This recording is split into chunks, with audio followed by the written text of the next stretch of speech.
Hello, friends. My name is Host Eric.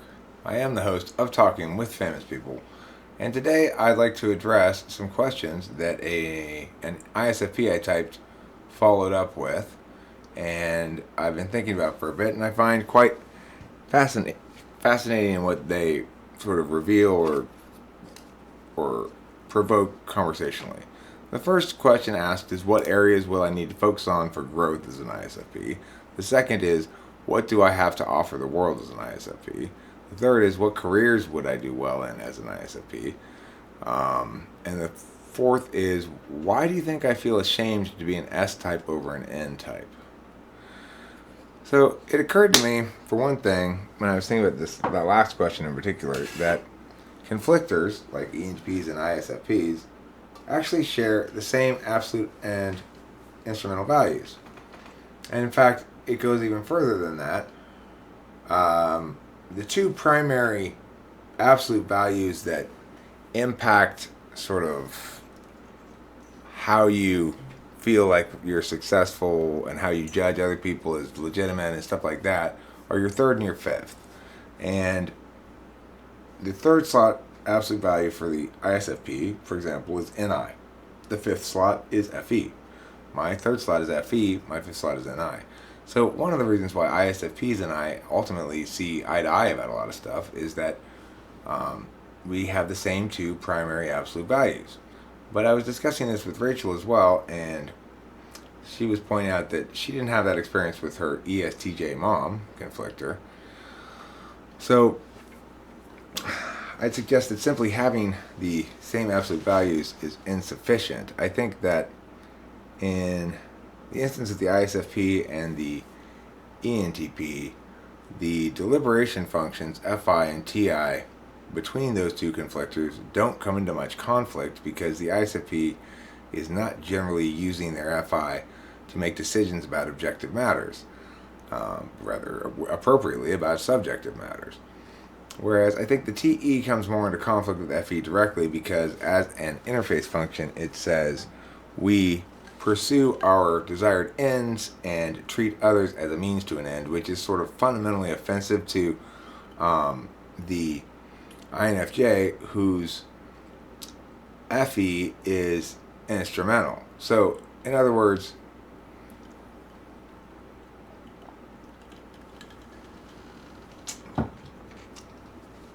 my TI is instrumental, which means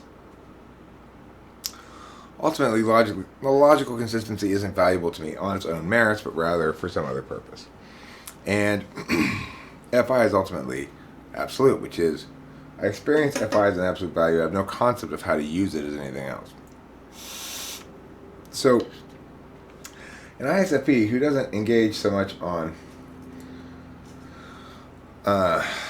deliberating about ideational stuff with their FI is going to come into a little conflict with me about on that vector. And then when it comes to the NIFE thing, we're both on the same page. The difference is they want to use NI selfishly and FE unselfishly, and I'm the other way around. I want to use FE selfishly and NI unselfishly. I will share my NI truths with anyone and everyone all around the world and have no need to feel possessive of them.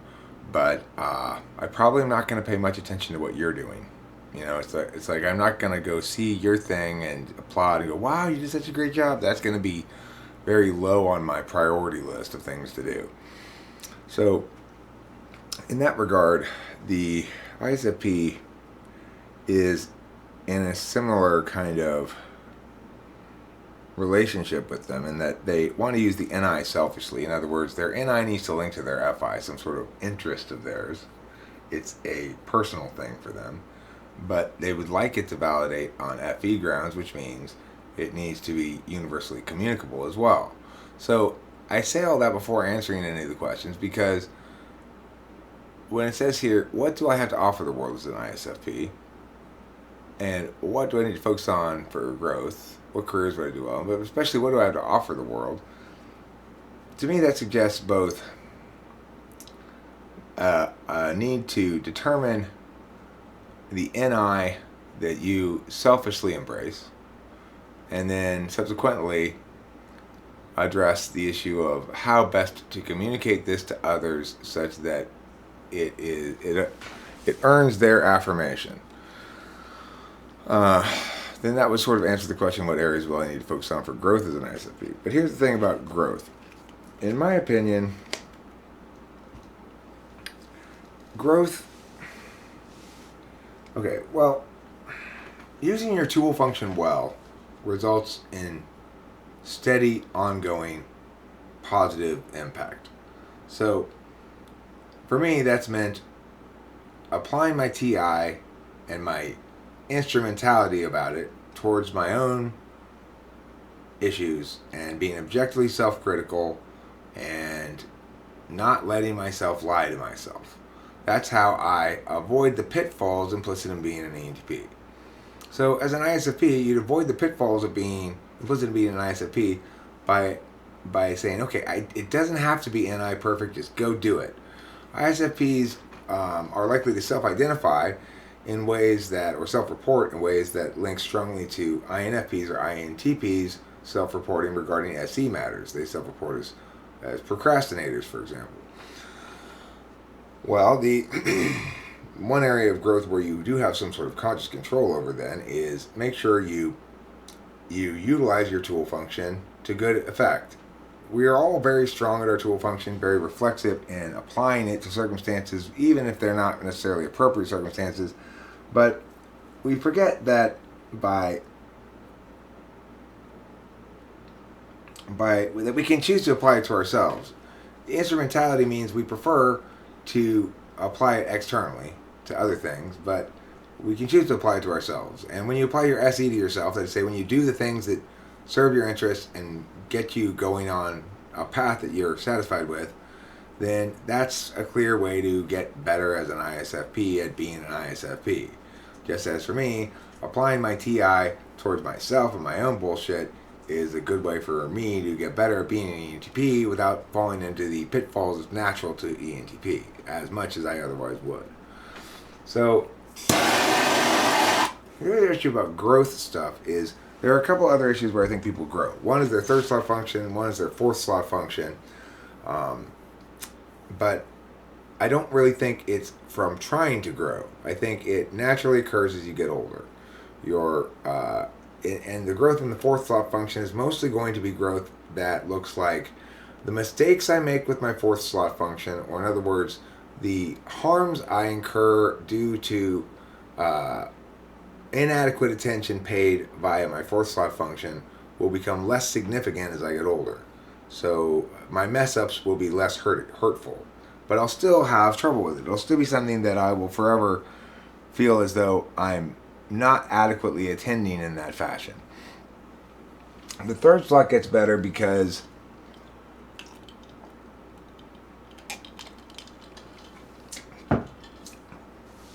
you get better at keeping the frame in mind while doing the tool function. So when you fully throw yourself into your tool function, and in an ISFP's case, SE, then you lose track of why you're doing what you're doing. So if I'm digging a hole and I'm fully into digging the hole, I'm not paying any attention to why I'm digging the hole or what the purpose of the hole is anymore. It really doesn't matter if I'm digging a hole because I can think back about what the purpose of having dug this hole is once I'm done digging it.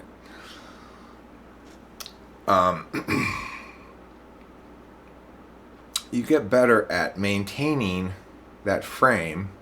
Here's the singular truth that this action is serving as you get older, as you become more comfortable with balancing both one manner of attention that's doing the work and another that's sort of shepherding it. For me, the work shepherding thing seems pretty easy to understand because the work part is done by the TI logic. The shepherding is the FE, making sure it's palatable to other people when I communicate it. If I'm going full blast on the you are wrong because blah blah blah blah blah blah blah blah blah, I'm running away from my caregiver, FE, who's supposed to be babysitting me to make sure I don't do that. I'm supposed to be correct in ways that people find palatable and appealing to make them like me, not to make them run away from me and hate me and talk shit. So, in other words, when I do get super condescending, arrogant, angry, unlikable, it is because I have escaped the watchful eye of my third slot FE. As I've gotten older, however, I've done a better job of being able to be the toddler or whatever who's being supervised, while concurrently also being the supervisor.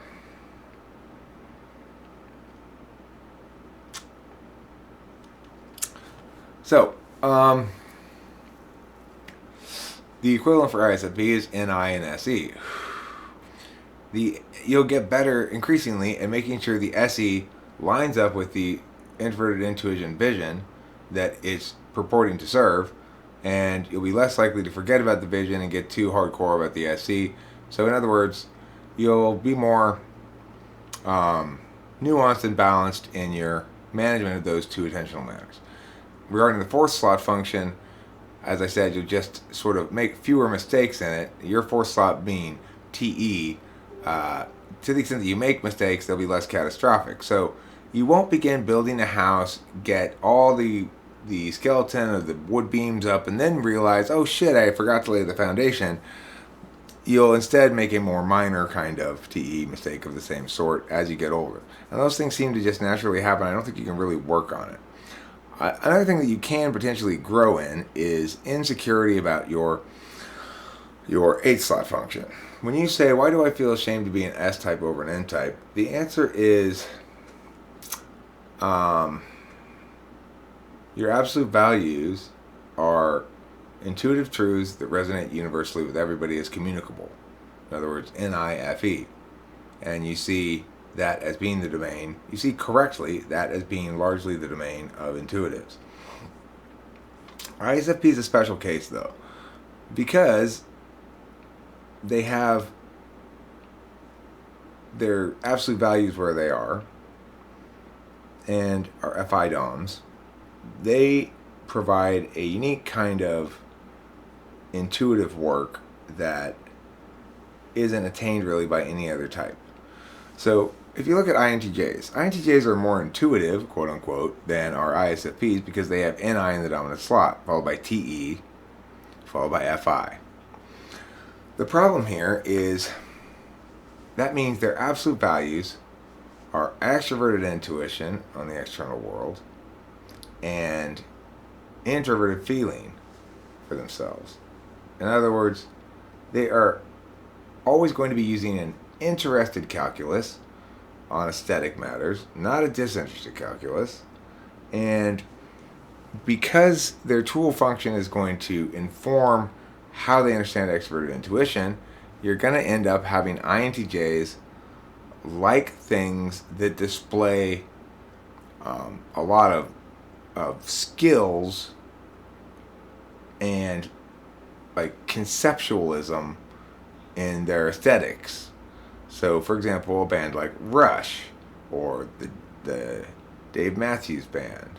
Those are bands that are very technical. They got a lot of stuff going on. They're very prog rocky. And INTJs are likely to like those kind of things. Now, INFJs, ENTPs know that kind of stuff is terrible. That the INTJs are wrong. That they have terrible taste in music. And that their intuition is poorly applied when it's applied to aesthetics. That they might be great mechanics of aesthetics. In other words, if you want to get somebody to mix and master your music, INTJ is not a bad choice. But if you want somebody to actually have an aesthetic vision or clarity about what comprises a good aesthetic vision, rather than how to best polish or how to best, okay, Rachel, the other direction to the right. Yeah, you go to the right and then it'll stop. Thank you. You're welcome. Sometimes TE polar, even though I don't care about TE, sometimes it's annoying because I watch Rachel like 3 times in a row, pull up this blind, then try to make it stay up by going to the left. And she didn't just try, well, maybe try going to the right, so that's TE polar for you. Anyway, so the thing is,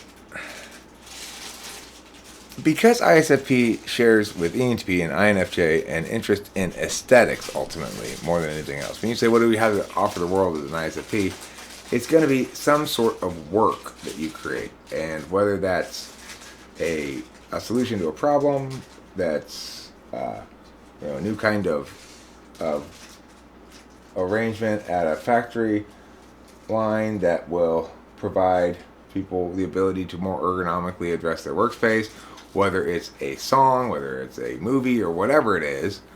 Ultimately, the ISFP shares with the most metaphysical types an interest in their thing being intuitively resonant in a communicative way. INTJs don't share that. So there's really only one type that can provide the world with a unique combination of correct NI aesthetics that are communicable on FE grounds, but that are born of the authenticity of FI and your own personal experience. In every other manifestation, in my opinion, putting FI into the intuition messes up the aesthetics. But ISFPs don't, because they have the right absolute values. And that makes them remarkably different and remarkably more resonant with that which resonates with the intuitive than, say, the ESFP, who's got the opposite stack of values. ESFPs have SE as an absolute value. Then they've got FI as instrumental. They've got TE as absolute. They've got NI as instrumental. They've got SI as absolute. They've got FE as instrumental.